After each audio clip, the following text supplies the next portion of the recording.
And that right there, ladies and gentlemen, is the sights and sound of a regular Saturday in St. Peter's Square in my town of Manchester. It is a hive of activity week on week. There is some cause, there is some kind of demonstration, there is a protest. That particular video and audio that you just heard was a group of protesters who are currently marching and demonstrating across the world, quite frankly, specifically in Manchester. But they come out in their droves, several hundred people marching through the streets of Manchester in solidarity with protesters and the situation that's going on in Iran. Demonstrations have been taking place for quite some time now, but they're really ramping up. Globally, specifically in the UK, I've noticed a lot of increased activity recently. And I'm going to be so real. I didn't really know much about the cause or what was going on. And that really is the crux of what I'm going to talk to you about today, guys. Welcome back. Hello. Welcome to the Weekly Wigs. Happy whatever day it is you're listening to this right now. I am recording this to you on a Saturday afternoon after coming back from town and seeing those sights. And it just got me thinking about what my topic wanted to be today.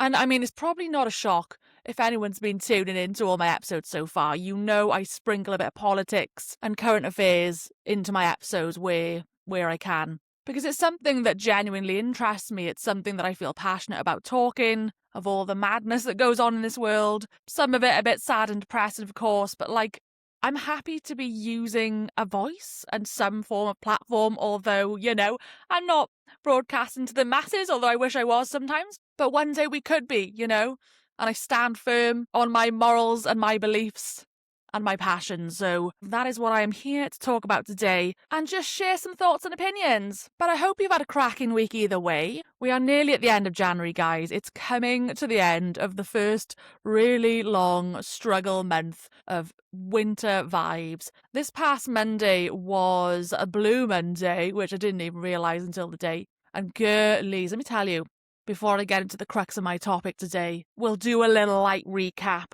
We'll bring a little levity into the situation. But oh my word, girlies, she was struggling at the start of this week, let me tell you. The PMS, as ever, was raging through my bones. Coursing through my veins. If you listened to my last week's episode, I did do a whole topic on women's healthcare, just the struggles we face as women in general, did a little segment about PMS and hormones and all this kind of stuff. And yeah, let me tell you, it's been pretty rife and present in my life as of late, in particular this last week. And I think just the combination of that with winter months and just, the Blue Monday of it all, the winter depression. I mean, girlies, she's been surviving, okay? I'm going to be so real with you. January for me has been a state of survival with just like a sprinkle of hope. I have had a little bit of a sprinkle of hope, and that a lot of that really does come down to some of the activities in the political world and all these demonstrations that I've been seeing recently is something that has actually boosted my month a little bit with a slight bit of positivity. And I'm going to get into that in a bit of depth shortly. But on the whole, obviously it's been a bit of a slog. I don't know about anyone else when you PMS, but oh my God, the way that my hormones rage so intensely, I can't express to you how much my mood drops. It's like instant. It is instant. I can go from being the most positive, carefree, calm gal, and then I've instant switches and it just goes, it's time to hate the world. I can't go. It's ridiculous. It's like a flick of the switch. It just goes boop. And all because I possess a uterus and have periods. Whoa! And then to be honest, when you combine the raging PMS with just the darkness of winter, it's just like a hell combo, a complete hell combo that I genuinely do not understand how I get through every winter. I really don't know how we all do it. I know a couple of people in my life, we all kind of struggle with the winter seasonal depression vibes, and it is hard, and especially when you live in the UK and it's a very grey and dark country. You don't see a lot of sunshine and blue skies for like a good bloody 6 months, is what it feels like. So, we're getting there, gals. We're just doing it one step at a time. So I just kind of wanted to acknowledge that that's kind of been my vibes this week. And that if anyone else out there is feeling the same, just know that I got your back, girl.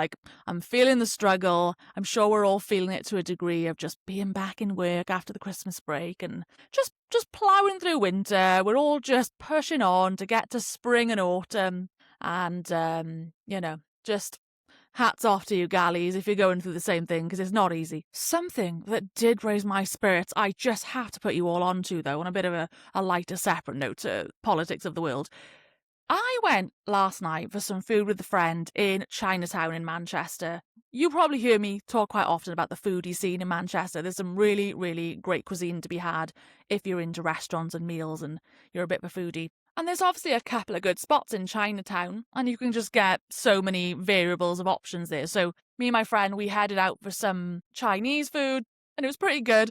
But what I was really focused on was this dessert spot, right? And I'd seen it all online, and I was like, ooh, that looks delectable. Let's go try it. And it was like this Korean dessert called bingsu. I think I'm saying that right. And oh my God, guys, I can't express to you how delicious this dessert was. It's like a pimped up snow cone. It's the only way to describe it.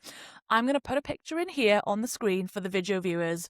And if you're into like refreshing kind of fruity desserts, like maybe you like a sorbet or an ice cream, if you like obviously any fruit flavors like mango, this is going to be right up your street. I will say mango is truly one of my favorite flavors ever. Like, give me a mango drink, a mango juice, a mango ice cream, like whatever it is, I will have it. And it was such a fascinating invention. I was baffled by who came up with this. And it's essentially like this layered snow cone. It's a really, I actually saw a video of how they make it. It's so fascinating. So they put like a small layer of shaved ice on this like specific ice machine that they have. And then depending on the flavour, obviously, they layer it with like biscuit crumb, condensed milk, and then they add chunks of mango in there. And like these layers just repeat themselves and there's more shaved ice. And then eventually they create like this domed, and it looks so perfect and pretty. And then they drizzle all the mango sauce on top. Oh, it was so delicious. I'm going to be dreaming about that for like the rest of my life. And you know what? Sometimes during these tough times, it's the simple things in life. I always say this about everything in this world that we live in. You have to lock on to the simple pleasures in life sometimes. And it brings me great joy. So for me, that's like a cute little baked good from a really nice patisserie, or it's a lovely little Korean dessert. But let me tell you, if you ever find this in your town, I'm sure they probably exist in other parts of the UK, or if you're in Manchester, you have to go to Aftertaste Desserts. It was sublime. And I was just so deeply impressed by it that I felt that it needed its own segment shouted out on this podcast this week. I literally sound like I've got no life when I'm talking so passionately like this about a fucking dessert. But look, we got to take the wins we can in these times, okay? Life does be a bit boring when you're a grown adult and you're just going through the motions, and you go into work and then you go to the gym after work and then you go for a little walk, your little mental health walk. You hoover your house, you do your dishes, cook some tea, and then, you know, you got to look for these small joys and light relief to go, ooh, treat myself, let's go out for a nice little meal. So that really lifted my spirits this week, I will say. Some of the things that went on this week, which I saw a lot of discourse around, can we actually just have a little moment? This is, once again, you know, this is not related to politics or anything serious that I'm going to talk about shortly. But again, we gotta bring the light relief. We must simply talk about the Beckham drama. Oh, the Beckham family, the Brooklyn Beckham drama, I will say, was quite juicy. Now, Spice Force 5, Spice Up Your Life. Of course, I'm a Spice Girls lover. I was born in the 90s and I'm a girl. Who wouldn't be? I deeply love the Spice Girls so much. And Vicky Becks, I mean, come on, she's an icon, she's a queen, she's a legend. She's more so known these days, obviously, for her fashion brand and being a fashionista. And obviously, we all know the Beckhams and most of us have grown up knowing the Beckham family, and they are so sort of well presented as this just normal, down-to-earth family. Everybody loves the Beckhams. Like, honestly, you could generally equivalent them to like the royal family-esque energy. Do you know what I mean? They just have that kind of star power about them that many people have followed along the years. And of course, that has applied to their children. They've got 4 kids actually, sorry. There is 3 boys, isn't there? There's Brooklyn Beckham, who's the oldest. Then there's Cruz Beckham and Romeo Beckham. I'm not going to lie. I don't know out of Cruz or Romeo who is the youngest, oldest or whatever, but I think Cruz might be underneath Brooklyn, and then it's Romeo, and then they had a girl called Harper. And well, some drama has been going down. Brooklyn Beckham basically came out with this lengthy statement on his Instagram stories, blasting his entire family, mainly Vicky Beck. He seemed to really have some beef with Victoria, and it was juicy tea, guys, let me tell you. If you're into your pop culture and you follow all that stuff, you obviously will know about it, but I had some thoughts on it, okay? Don't get me wrong. In the state of the world right now, where the world is burning, us spending this much time focusing on some celebrity families, domestic drama is not the focus, really, that we should be looking at. But again, for light relief, we'll entertain it. And the one thing, and I saw a lot of memes and a lot of reactions on the internet after it all came out, and the one thing that we're all dying to see is the video. We need to see the video. Someone has captured the moment of the alleged embarrassing dancing that Victoria Beckham apparently did at Brooklyn's wedding, which he was completely mortified about. It was a big part of his statement, and he basically said, she ruined our first dance, she made it all about herself, and she uncomfortably and inappropriately danced on me, and all this stuff, and everyone just cannot stop talking about that. And it's like, release the tapes. Release the tapes. Someone's got the tapes. And oh my God. I mean, people have no time on their hands, but the way that the internet has just reacted so quickly, all the photo edits, pictures of Victoria Beckham breakdancing, doing a head spin in front of him. Oh my God, just it's so funny. I mean, no family beef is funny, but in the context of just internet meme world, it did make me giggle, I can't lie. That was honestly my key takeaway from it too. I was like, oh, I'm intrigued. I need to know what this dance was. Was she twerking? Was she spinning on her head? What? How could she have done something so inappropriate at her son's wedding for him to be that strongly against her behaviours? I think that's truly what we all want to know. And the most typical reaction of the British public from this is the fact that they've now gone and made one of Victoria Beckham's old songs number one. Everyone's clearly... I think a lot of people are team Victoria Beckham on this one, is the discourse I'm gathering. A lot of people I speak to are like, oh, he's just a nepo baby, he's a brat, oh. And I guess there's been a lot of discourse around the fact that his wife, which I think a lot of this centres around, his Nicole Peltz, I think her name is, she comes from some billionaire family, and I guess they married, he married pretty young to her.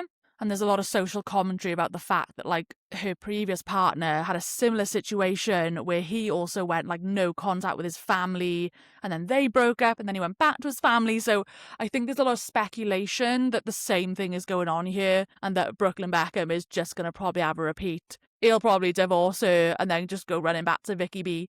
So it's it is fascinating, the celebrity world and how we view these people, isn't it? On the surface, we always think these celebrity families, they're rich, they're famous, they must have perfect lives, but obviously that's not true. And to be honest, what it made me feel this week was so reassured at the fact that, do you know what? It doesn't actually matter how wealthy you are or how perfect your life may seem. Everyone has a wedding drama. Every family, every friend. There has not been a single wedding in this lifetime that you can tell me doesn't have a drama. There is always a drama, and it's just so funny to know that, yes, it even happens at the Beckham's weddings. Thank God for that. We're all off the hook. So, yeah, that's been some interesting pop culture celebrity drama that's been going on this week. The fact that it even made headline news literally says it all about the UK, doesn't it? Oh my God, guys, relax. They're just a family. They happen to all be rich and famous, but they're having a domestic. It's clear to see that the son's having a mate. This can happen in many normal families. Why are we making it headline news? Literally, kids are dying on the street. Why are we making it headline news? And this right here, it kind of honestly perfectly sums up a lot of what I want to talk about today in the world that we live in and how we all as humans kind of decide and choose what we ingest and what we take in and what we care about and what things matter to us. And it kind of is a perfect blend of my brain because, as you guys know, I do like to talk a real mixture of things. I'm a big fan of pop culture, music, celebrity, all of that. But then I actually do really care about activism, politics, serious issues, news. And I like to think that's a good balance to have in life, right? Some people are one or the other, and that, I guess, is okay as well. But it's interesting to me how my personal tastes have grown and evolved over the years. And this is just kind of something that's been on my mind a lot recently with all the current political activities and current affairs that are going on around us. It's like I'm feeling more and more as I age the real importance of paying attention to the latter, to the world events. Like, I think there is a place in this world for entertainment and light relief and pop culture and music and entertainment, right? That's what it's there for. It's to take us out of our reality. It's to make the world feel a little less daunting, which it often can, right? And I think there's a place for all of it. But I don't know if I think anymore, as a 32-year-old woman, that we can not pay attention to the other side of what's happening. And I sometimes feel like there's a lot of people in the world that are very ignorant to happenings across the globe, or even just within your own country or your own community. And I do think that must have to come from like a place of either just immaturity or privilege.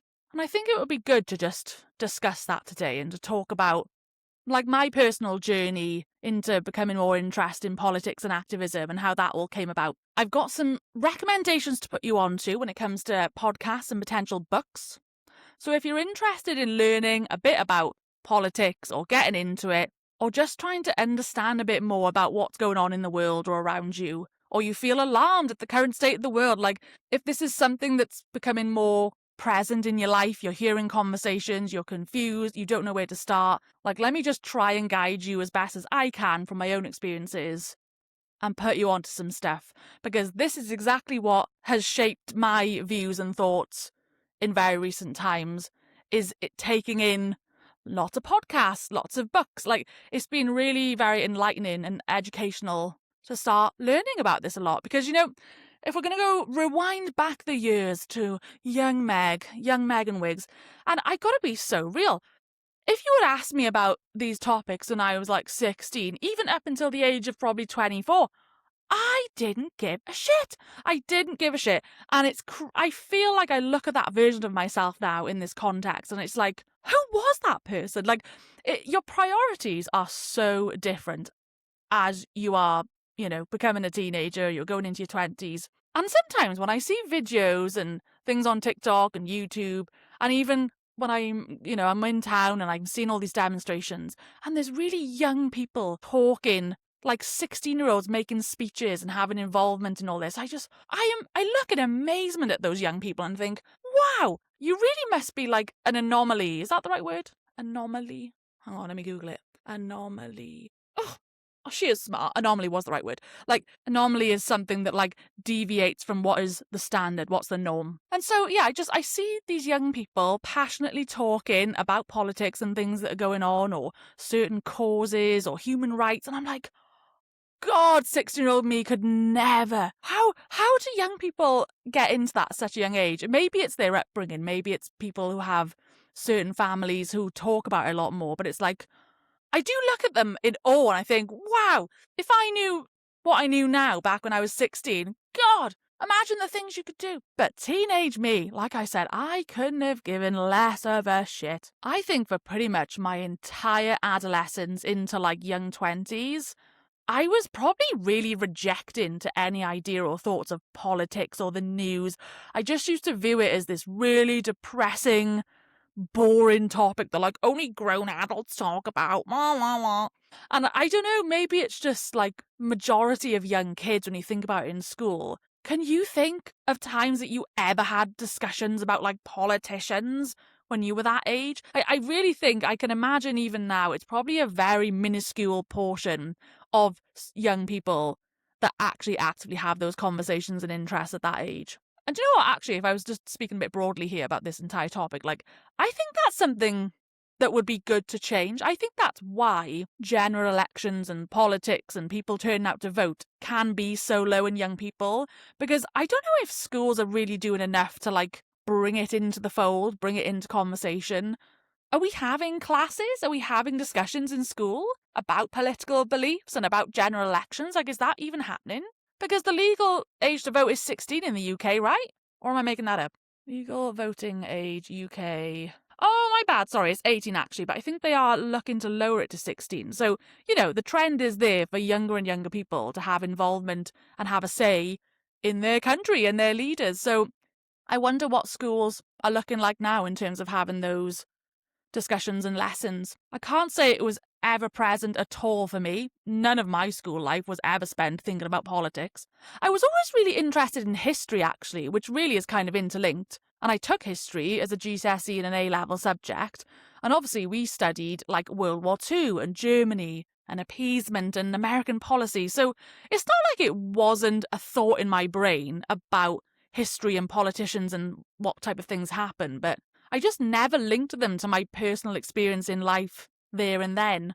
And I think, honestly, if I was to be reflective, I can probably definitely put that down to just privilege. There was never specific causes at that time throughout my young childhood into teenhood where anything was affecting me. Like, at the end of the day, I'm a white woman. And yes, I come to learn that being a woman holds many barriers and challenges, which I'm going to get into in a bit. But generally speaking, when I come from like a fairly working class, middle class background, I'm a white girl, like I'm not facing many negative barriers in my life. But you don't realise that, do you? You don't realise that as a kid. You only sort of acknowledge that when you get a bit older and you start learning more about, oh, there's actually quite a lot of inequalities in the world. And if I was a different skin colour, I'd probably be experiencing that.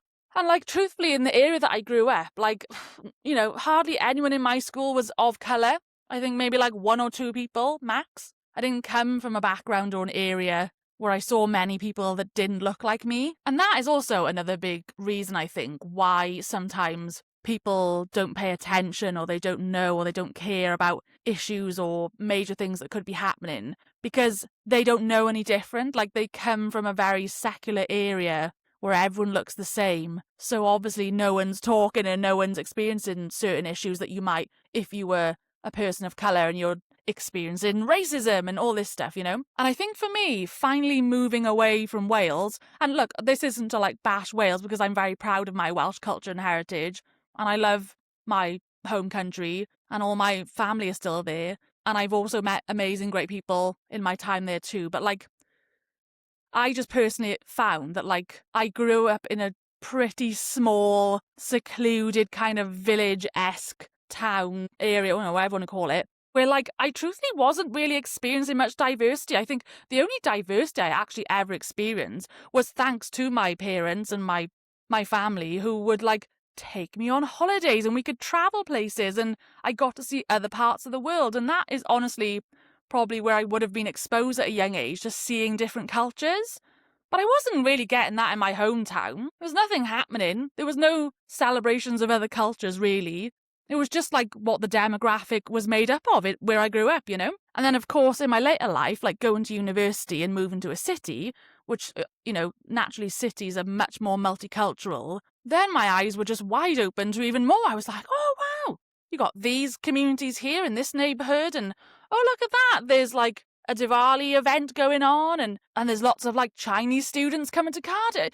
Like you start to just see more and more diverse people, which is great. So I think that's what kind of shifted generally for me going into my 20s. But still, even when I lived in the city and was around a lot of diversity, I still didn't give a shit about anything that could have been going on.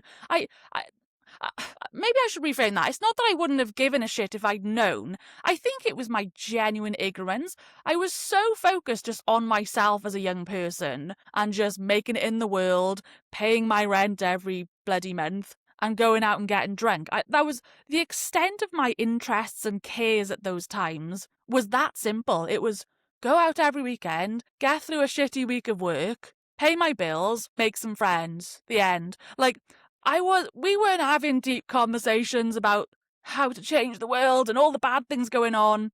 We were just sat there watching reality TV and drinking and eating shit, just like I guess lots of young 20-year-olds do, I was more interested in like wanting to go on holidays and just, I guess, enjoying the simple things in life, which again isn't a bad thing. It doesn't make you a bad person, but like, I can't express to you how little my brain ever thought about anything that was going on in the news or culture or politics. I just didn't consume it. It was not something that I was drawn to in any way, shape or form. I think a lot of it actually, when I think about my personal story, is probably hugely connected to my mental health. If you'd listened back to my earlier episodes where I did a bit of a story time on my experiences at university, and I had like some really big battles with my mental health, and I had like a complete downward spiral, and I was really not in a good place in life. And I spent many years after that just honestly being in like quite a selfish recovery mode to have to, make myself better. And I just think during those times I latched on to anything that felt positive to me, which was music all the time, creating. I used to make videos. Me and my friend Liam, like, we lived together for that period of time. And I think that was probably even the time of like Vine or just before TikTok. And we were big internet people. We would always watch like YouTube videos together, and we watched RuPaul's Drag Race, and we were big consumers of like media and entertainment. I was probably going to more concerts back then. And it's like, those are the things that I was drawn to so much. And I think I was looking for light relief and things that made me feel good, probably in a part to like help my mental health. I was still going out, I was still drinking, I was going out dancing. Like, I just was obviously latched on, I think, to just carefree young times back then. And again, because I was still just a white privileged woman, I didn't exactly have anything to care about that affected me. So there wasn't anything actually going on that was bothering my personal life. And it's like, I always think about this, and I just try to remember, what was the turning point? When did I all of a sudden have this shift where things started to matter to me a lot more? And I think what I could honestly probably pinpoint it to is post-Brexit.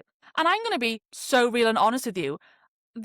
At this time, when the Brexit referendum happened in the UK, which happened in 2016. So back then, I was, quick math, 22 years old, right? Yeah, I'm 32 now. 10 years ago. Whoa, it's been 10 years since the referendum. Wow, that's crazy.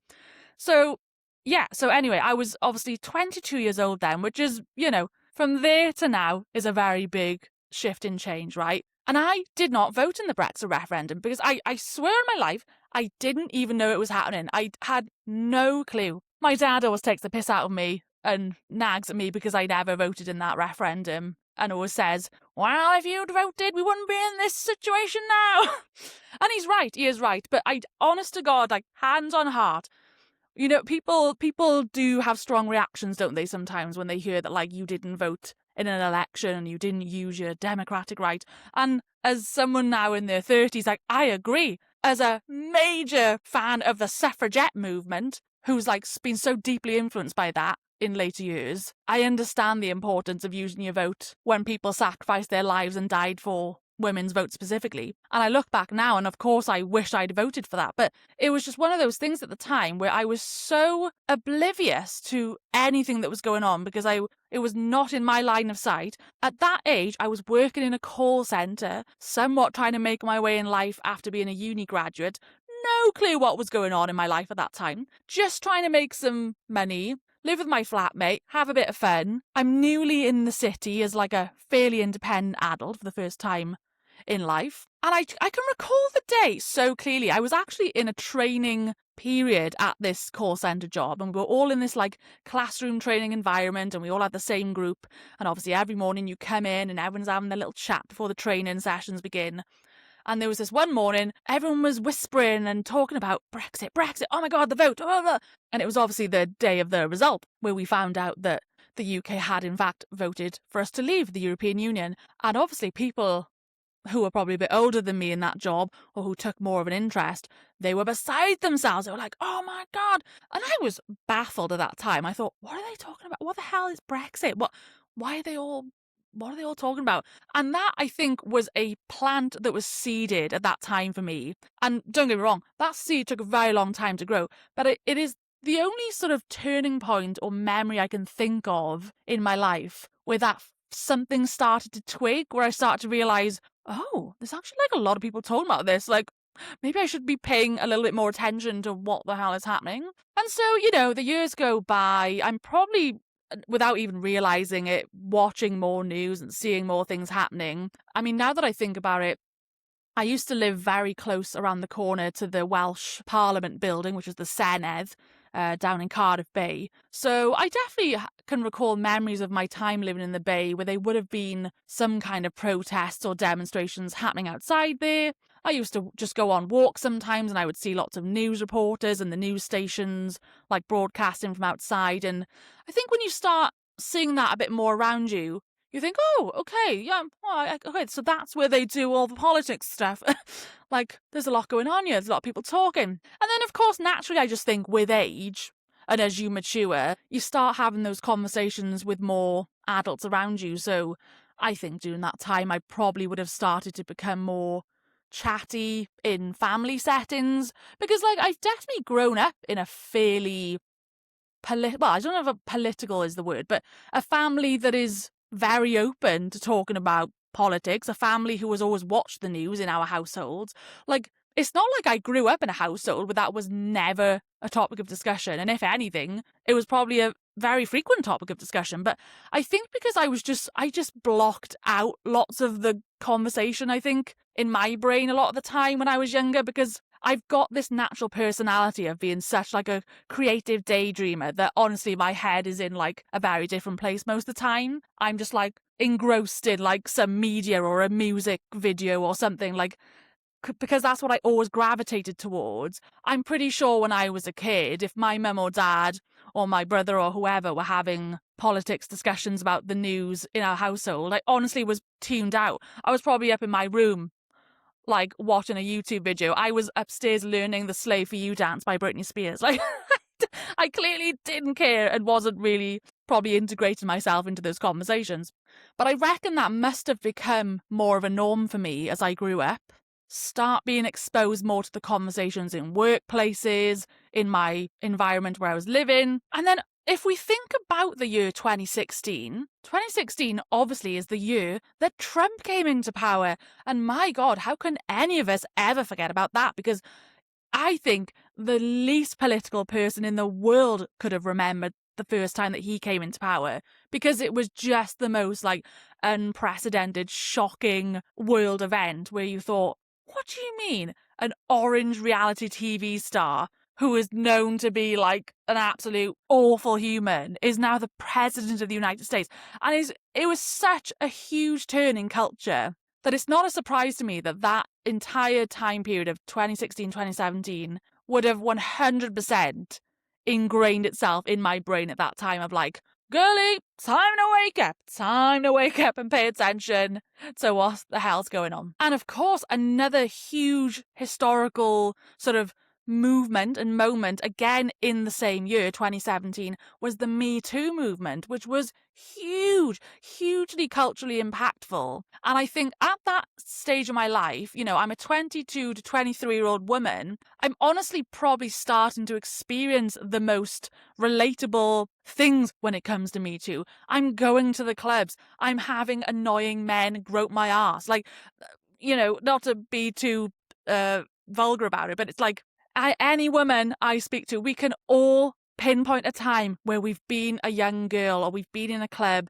someone's taken advantage of someone's had their drink spiked, someone's had some horrible bloke try and grope them in the club. Like, it's happened to all of us. It's unfortunately a lived experience as a woman, especially as a young woman when you've been out in clubs. I mean, my God, I've been talking to some people recently who are a lot younger than me, and they've had like an awful experience where they've had like their drink spiked with Rohypnol, and they're like in their young 20s, and it just makes me so sad to know that that type of behaviour still happens. Like, young women and women in general are still very unsafe, and there's like psycho men out there who go on a mission to like spike girls or drug girls. Oh, it's just, oh. Anyway, so I think I can see where the cogs would have turned at that time. Just the absolute cultural shift that was happening in the world at that time anyway, aligned with my age and where I'm at in that time in life. I think something just merged, something blended at that time that really got me to where I am today, right? And we're 10 years on. And now my interest in political movements, in activism, in feminism has never been so strong. And I will also say I will massively credit the uptick and the increase in interest to the city of Manchester. And when I moved here about a year and a half ago. I'd never been to Manchester until I'd like properly moved here. It was just one of those cities that I just never got around to going to, right? Because it was just so far up north in Wales, it was never massively on my list. And so when I was going through this journey of trying to pick somewhere to live, by the way, stay tuned for a moving house-esque episode. Got a full planned episode coming out about that soon and my move to Manchester. So if you're interested in that kind of backstory, then make sure to listen out. But anyway, I'd come up to visit Manchester for the first time, get a little feel of the city, figure out if this was the kind of place for me. I knew I was looking for a vibrant city and somewhere that was a bit bigger than Cardiff, having lived there for quite a few years. So I was like, I need something a bit more exciting, something a bit more accessible. I need a bit more of an up-and-coming city, good transport links, all this stuff, right? And the thing that I loved the most, other than the tram, shout out the Manchester tram, I love it with all my life, gets me everywhere I need to be. But there is a particular square in Manchester that I just loved from the jump, and it's called St. Peter's Square. It is the hub and the centre of town, right? And it is home to like the Central Library and the big city town hall and the council and all of it. And it's got this like nice historic hotel there called the Midland Hotel, which is really beautiful architecture. And it is just the most vibrant square. The architecture is actually really beautiful for like a UK city. Like, no offence, I'm going to shit on my own country, but like, let's be real. If you've ever visited like other European cities and destinations like Paris and Prague and Budapest and all these places, Spain, Barcelona, like they've all got some really sensational architecture, right? And the UK, I feel like, unless you go to London most of the time, a lot of UK cities do look like shitholes, if we're just being so real. Like, there's so many grotty ass buildings that make up our cities. But Manchester is unique, I think. I love it because it's such a blend of old and new. And they've kept a lot of the really nice old architecture. And St. Peter's Square is full of it. Like, the Central Library building is beautiful. And, well, the town hall has been boarded up for years now because they're refurbishing it. But even the big clock tower, like, it's such a stunning building. And I just came into that square and I was like, wow, what a beautiful little square. I literally felt like I was outside of the UK when I came into that square. It felt like something out of a European city. And then, of course, I'm strolling around, and who do I stumble across but Miss Emmeline Pankhurst, our Lord, our Saviour. There she is in her beautiful statue, and I was so happy to see that statue because I'm a huge fan of, like, the suffragette movement. And actually, now that I think about it, hang on a damn minute, let me see what year did the suffragette film come out? 2015. Oh, this is all making perfect sense. Sorry, I'm having a bit of like a woo brainwave as I go along. 2015 to 2017 is clearly the formative era for my brain, my care for causes, feminism. Like it's all adding up now. Suffragette, if you've never seen it, is a really great film. It's actually based on this book right here. If you're looking on the video pod, it's called My Own Story, and this is a book literally written by Emmeline Pankhurst herself. And it is a story about everything that she did, basically, to get women the vote. And they made a film off of it called Suffragette. It's a great film. It's got Meryl Streep in it, Helena Bonham Carter, and then the main character is Carey Mulligan. And if you're into any form of history, you like female rights, you're into feminism, even if you just grew up loving the Spice Girls, girl power, like, truly watch this film. It's such an amazing film. It's literally one of my favourite films ever. And that must have really stuck with me, actually, now that I think about it. And so when I saw the Emmeline Pankhurst statue in Manchester, I was like, oh, this is it. This is my calling. I'm meant to be in this city. And so Emmeline Pankhurst was actually born in Manchester, so that's why she's got a statue there. And she probably would have taken place in many a protest or demonstration in St. Peter's Square, which is why I think they've got that statue in that location. So I'm telling you, Manchester sold it for me, and for various reasons, but it is a hub. It happens to be the central hub where lots of demonstrations and protests take place every week without fail. And so that visual clip at the very start of the pod that you would have seen is just one example of everything that you see there, right? Everyone's got their cause. There's a million causes that we can all protest and demonstrate about. But it gives me life. It gives me hope and gives me life. When I go through there most weekends to town, whether I'm just popping through or I'm going to the shops or I'm going to get a little cup of tea from the cafe, and I walk by all these protesters, I can't express to you how excited it makes me feel. I just love to see activism. I don't know what it is. And sometimes there's obviously can be some dramas that come with protests, and you can see some violent scenes depending on who's protesting. But for the most part, it's often just peaceful groups of people who just care about something. I think that's maybe what it is that I resonate with. Like, it's someone caring about other people. I think I'm a very empathetic person, and I'm a Cancer anyway, so I'm very emotional. And there's just something that connects deeply with me when I see sort of others fighting for others' rights and stuff. So I'm like, yeah, I really align with this. And it just, over the years, it's clearly come up to this point now, and I feel like it's built up to where I'm supposed to be. I'm like, I think I'm meant to be here. There is a lot of fighting spirit about Manchester. Like, it's known as like the worker bee community. It's its entire identity as a city, Manchester, because it grew up as this like industrial booming city. And I think the northern people are like good down to earth people, you know. So it's very similar alignments with Welsh people, actually, because Welsh people are similarly very passionate about their culture and their heritage.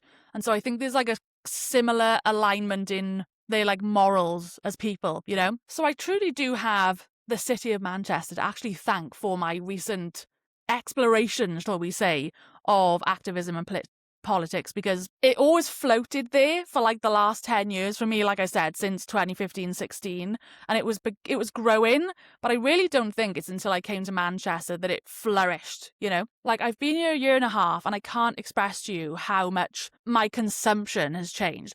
I am now always looking for books. I'm looking for more books to read on history, on politics, on women's issues. I'm listening to so many podcasts about the news and politics and things that are going on. And it's just become like one of my key interests. Like, I really take an interest in it. And you know what? I had a really lovely positive experience last week. I popped through to town and I went by St. Peter's Square, and I came across a demonstration of women who were protesting against the far right. Now, girlies, I've got a whole episode, I think, coming about that very soon, because the rise in far-right fascism, specifically in the UK, is something that needs to be studied. Like, we have to talk about it, because there's so much to uncover and to talk about. And if I, like, not to be all scaremongering, but we all need to, like, wake up to what's going on in the UK. If you care a modicum about what's happening to you in this country, simply pay attention to what Reform, Nigel Farage and the far right are whipping up, because it's like very real. People are not paying attention enough. And so I was really thrilled to see this group of women, and they're specifically called Women Against the Far Right. And I thought, oh, sign me up. Because I'm going to be honest, like, although I'm taking more interest and I'm looking into all this activism a lot more, it can also be quite overwhelming when you're new to it and you might not know other people, like where to find the groups, because there's so many groups and so many things on social media. Like, there's so much information overload. It can be quite overwhelming trying to figure out who is the organizer, like how do you even attend these marches? And I think what I've learned is the key is to just turn up, just find people and just talk to people. And that's exactly what I did. So I got talking to some lovely gals. And this actually happened sometime last year as well. There was a demonstration on in Manchester, and there's going to be another one very soon, by the very racist and fascist group called Britain First. They are a terrible group of people. They're very much encouraged by the likes of Tommy Robinson, and they spew this really awful racist rhetoric, and they're very anti-immigrant, and they're known to be like a very violent, horrible bunch of people. And so they came to Manchester last year, and it's just hilariously that it's the one group of protesters, if that's what you want to call them, that have to be penned into a fence and surrounded by thousands of police officers because of their reputation. And like I said, week on week... I'm having trouble connecting to the internet. Excuse me, Alexa. Please don't interrupt me. Echo device. So try Sorry, guys. Unplug both of the... All right, Alexa, you can shut up now. Well, that was a bit rude, wasn't it? Sorry, just got completely interrupted there by my Alexa. And I don't know why she just started speaking to me, because I swear I didn't say anything that sounded like her name. Anyway, I digress. What was I talking about? Oh, fascists.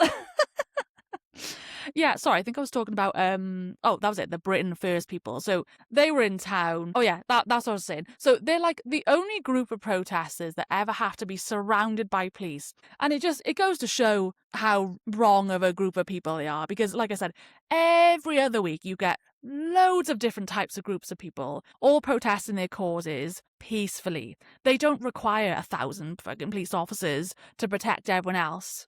It's only them. They are the only ones that need that whenever they come into town, which is thankfully not very often. But anyway, I digress. But when that happened last year, I went along. I didn't even realise it was actually happening. I think I was going into town with something else, and then I stumbled across it, and I was just sort of witnessing the chaos that is their protest. It is like something out of a movie. Again, I'm not going to get into all of the detail now because I feel like I could unravel that in a separate episode. But I had met some girls there too, and it was just like such a nice feeling talking to like-minded people who you know from the off clearly share your values, which to me I find quite important. And like we exchange details, and then I just find that that's the way that you have to do it. You've got to go find the communities and the people that are actually there. Because I think online can only take you so far. I think online world is fine to a degree, and it's great that you can find pages and resources online. But until you actually go in person or you start turning up to events, you're never really feeling or seeing the impact or the activity that's going on. And so I'm really glad that like I've started to find that a lot more in Manchester because of the fact that there's so much activity that goes on. So just stay tuned for the next few weeks because I'm going to try and do a few more episodes. I honestly would love to get like someone on maybe from the group to like do a little interview and just talk about the causes. I think there's like a talk coming up soon in a venue which I might go to. And then we are having a like anti-fascist rally against the Britain First people who are coming back to Manchester in like February. So it's definitely something to keep an eye out for. I'm gonna try and like switch up the content a bit. I'm gonna try my best to like do some on-site like recording, like a little bit like journalist vibes. I might take like my phone along and like record what's happening and like maybe video some of the chants or like wherever's happening and see if I can maybe get chatting to some more of the people and ask them a bit about like their involvements. Yeah, that would be, I think, really interesting kind of thing to bring to the pod because I do just think in like these current times, education and talking about it is pretty important. And actually, when I say talking about it in education, I mean like the facts, like the real facts, and not just all this disinformation that keeps flying around on socials whenever you see something to do with politics, because I think a lot of people can get easily disillusioned into the fake news of it all, you know? So yeah, I mean, look, there's a lot I want to kind of delve into and deep dive when it comes to just politics and my journey. And I know I've just spoken a lot about it there, but I guess like the main message I just kind of wanted to put out there today and to just share from my own experiences is that your interests can really take shape as you grow up. Your interests can change, which is absolutely fine. And I also think there is place in the world for both. I know sometimes a lot of people will look away from politics. They don't like seeing it. They find it depressing. They don't want to watch the news. It's too much for their mental, right? And I do understand that to a degree. And I think it's valid to not want to be sucked in to always watching the news. Because trust me, I don't want to do that either because it is a bit depressing. But I think to kind of be ignorant to it and to not pay attention is where we could be going wrong as a society. Like, I think just reminding yourself of perhaps what your privileges may be for you not to have to pay attention to that is worth examining sometimes. I do think it's important to look out for your fellow communities, even if it's like a cause that doesn't affect you personally. Like, you know, if you live in a place where you can see there's something happening to, say, your local Muslim community and there is hatred or something happening to your fellow neighbours, like, I think it's the right thing to do to speak up for those people, even if you're not a Muslim. Do you know what I mean? Like, it's a very basic, simple principle of just love thy neighbour, you know? And sometimes I feel like in this world, and maybe this is just how I feel having lived in the UK all my life, and maybe this is something to do with the shift of and tone of culture that's happening right now, because things do feel a little bit divided in the UK, but I sometimes feel like we've forgotten about the art of community. and the art of looking out for one another. And I try to remember where I heard this. I think it was a podcast or something I saw in an interview. I can't for the life of me remember who said it, but I resonated with it. And they said something like, we've turned into quite a self-serving society. Like, it's very much like a in my lane situation and no one else is coming into it. Like, I really do feel that shift in the world in the last 10 years. And again, maybe it's just that I'm paying more attention to it now, but I feel sad sometimes when you see like wrongdoing, or you see inequality, or you see people treating others with disrespect. Like, you know, it's no different to all the bloody flag raising that was happening over the summer. Like this like pretend cause that it's about being British, when in fact we know it's about marginalising immigrants and being a bunch of racists. And like, it made me really sad kind of seeing the lack of action and lack of outspokenness from other people on that topic. Like, it's such an insanely deeply rooted problem in our country. And I find it sad sometimes when people don't speak out or don't pay attention to that, because I think the thing is that can easily affect you. If you're even if you're not from an immigrant group, right? Even if you're just a white straight man or a woman, like, I think what people don't understand is that when they come for someone's rights, they come for everyone's. Like, it isn't just one set of people. And that is the same situation with the trans issue. Like, people don't pay much attention to the god-awful things that are happening to the trans community right now, because they think, well, it's only a small group of people. It doesn't really affect me. I don't care that much. I got no problem with them, but like, oh, what's the big deal? But I think what people fail to realise is that once you start stripping away the rights of one group of people, then historically they tend to come for everyone else's. And that can include women, and that can include immigrants too. And it's just like, we make up so much of the population. So how there aren't more people up in arms about these things, I find quite perplexing. Which is why I personally choose to use any of my platform to talk about it, because I think it's important to, at minimum, educate people.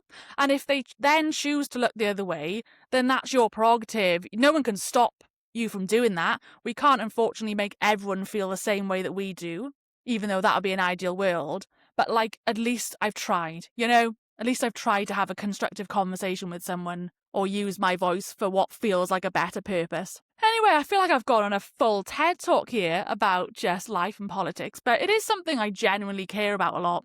And I look forward to sort of exploring more of what could come out of it, because I just don't feel like this is a time to take your eyes away from the prize. Like, there is a lot of very alarming stuff happening across the world, obviously. I mean, we talk a lot about America and Trump and all the craziness happening there, but a lot of it, I fear, is seeping into this country and people are not aware about it.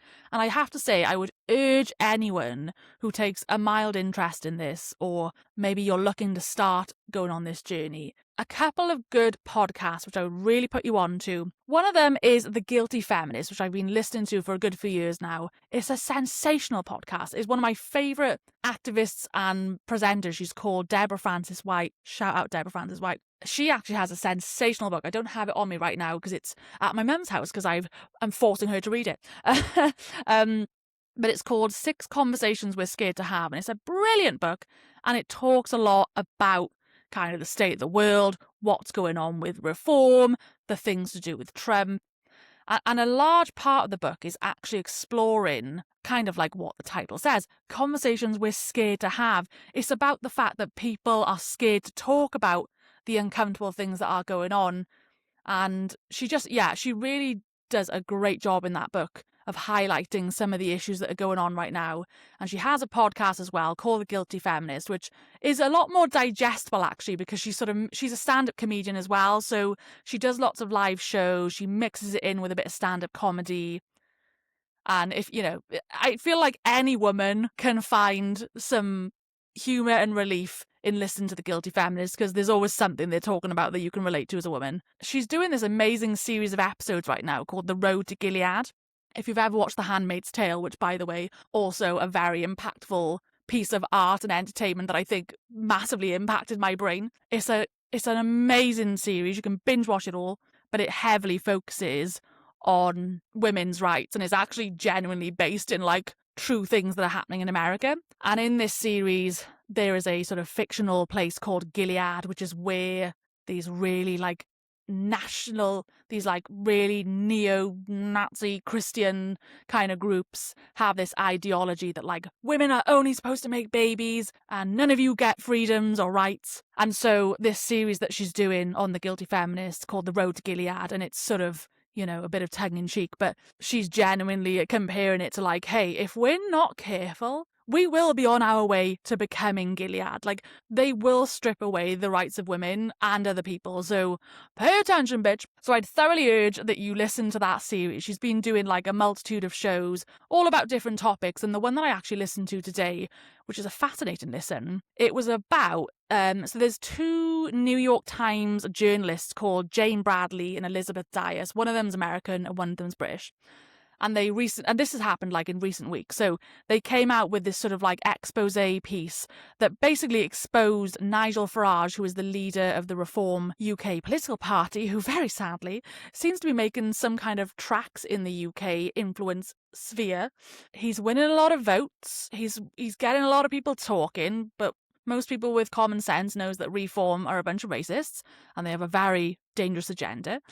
And so this piece basically exposed the fact that Nigel Farage and Reform have been working with this alliance called the ADF, and that stands for the Alliance Defending Freedom, who are basically this very like anti-abortion group from America. They are a US-based group. They're a very like conservative Christian legal organization that basically advocates against abortion rights, and they played a massive role in overturning Roe v. Wade in America, which was when they took back rights away from women to have like safe and legal abortions. And so this ADF group is red flag central. Like, we obviously in the UK and generally Europe tend to be a lot more accepting than some Americans over our views on women's right to abortion, right? And I think this is the issue, okay? So this ADF group are now working in tandem with Farage and Reform. They're trying to manipulate the British people into believing that it's a problem here. Like, they're making it a talking culture point. It's already seeping into our society without you probably even realising, unless you happen to be paying attention to the news or you read these articles or you listen to these podcasts. Like, most people don't know it's going on. And this is how they work. Like, this is exactly what happened in America. It isn't just something that happens overnight. It's something that is infiltrated behind the scenes in a very seedy way. And they filter it into topics, into your culture. They make it seem like it's about something else. So what Farage and Reform have been doing is they've been making a big hoo-ha about free speech. Our free speech is under attack in the UK. I mean, he literally testified in American Congress last year. We're in 2026. In 2025, he went over to America and like spoke to the US Congress, slagging off the UK, saying, yeah, we're doing bad things over there, we're losing all our free speech. There's nothing about free speech. There's no problem with free speech in this country, and there's no problems with abortion rights. But he's now, with the help of this ADF alliance, they're making it a thing, that even though we know it's not a thing. But this is how they succeed.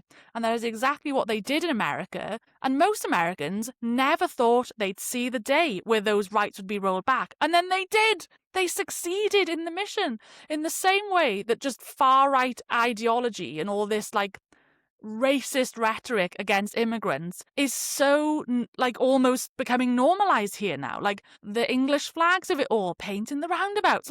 What's going on? I'll tell you what's going on. It's a very long thought out plan. Like, these people are not stupid. Like, they are in some senses, because everything they think is stupid in my opinion, but they're not stupid in the sense that they know how to implement their messaging. Like, they're very shady about it, and they do it behind the curtains, and people are not paying attention to it. So this is where listening to things like the Guilty Feminist and following those movements, I find a lot of hope, because they expose a lot of what's going on. They get together in groups. They bring communities together. They bring relevant leaders within those communities to talk about it and to try and tackle it. So I cannot express enough how good the Guilty Feminist is of talking about and highlighting those things whilst mixed in with like a bit of light relief to not make it feel so daunting, you know? So That would be my main recommendation. If you're a bit more interested specifically in a variety of topics when it comes to politics and news, not just UK based, then the newsagents and the rest is politics are really good places to start.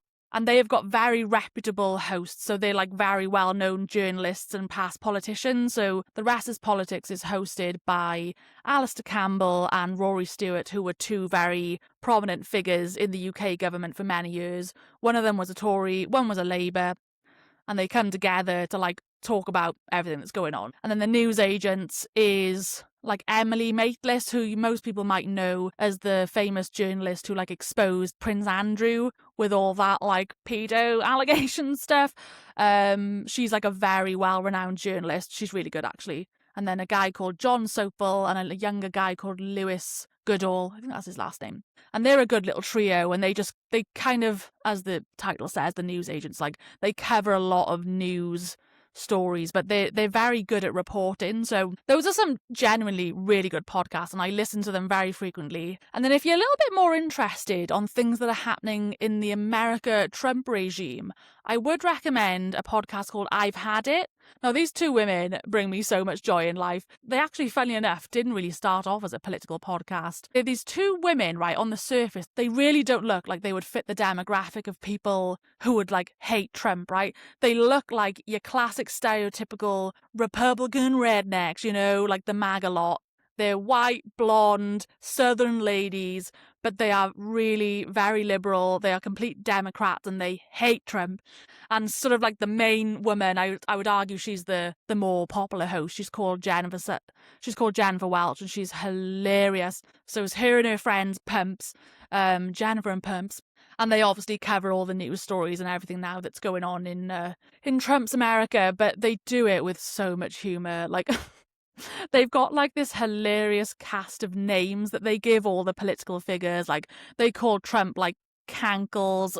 There's like, they call like JD Vance like little smoky eye because he loves a bit of bloody black eyeliner. Like, they just bring so much humour to the seriousness of what's going on in America. But they're very good at like consistently keeping people up with what the hell is going on, because they do like 3 episodes a day. They're like these short burst sort of news updates that they do every day. So I've Had It podcast, really, really good, would recommend. And then, of course, yeah, obviously when it comes to books then, I mean, you know, can't recommend this one enough, which is Emmeline Pankhurst, My Own Story. And then Deborah Francis White's 6 Conversations We're Scared to Have is a really good read.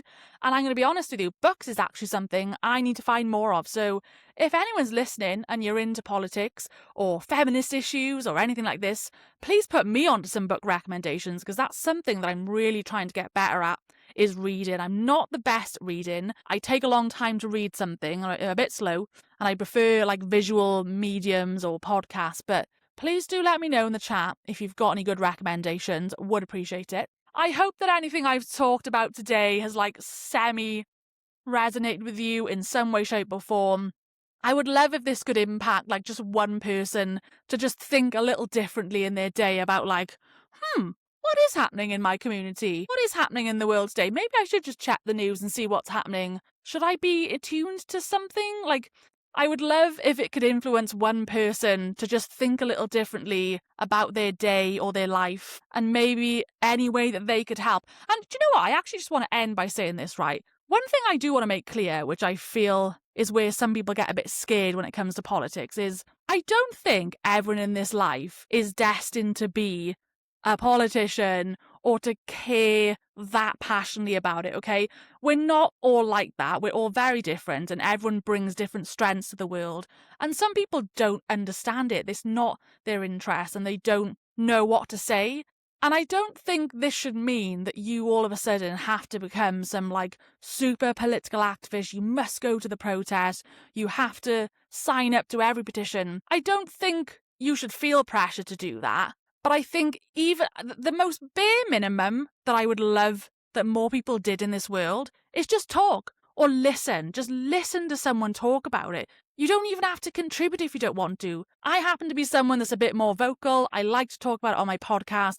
I like to share posts and things on my social media because I take interest in it. And I like to think that maybe if I share this, like one other person might see it and think, oh, I should probably pay attention to that.